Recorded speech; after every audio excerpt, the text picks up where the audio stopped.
प्रभु जीशु कृष्ण को अति बहुमूल्य नाम रे आपण मान समस्त को संपर्क इंडिया द्वारा प्रस्तुत कार्यक्रम नुआ सकाळ आशार आज अध्याय मु आपण मान स्वागत जनाए। प्रभु आपण मान प्रत्येक को बाहुल्य रूपे आशीर्वाद करंतु।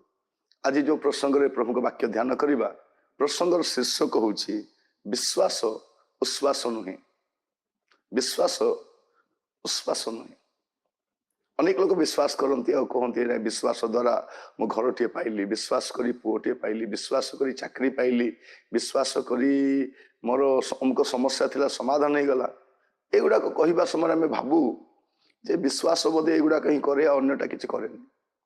एटा सब हल्का विश्वास, एटा फायदा थिबा विश्वास। विश्वासर अपर पार्श्व आम टे चिंता करवा और से प्रकार विश्वास उश्वास नुहे, गोटे हल्का विश्वास नुह।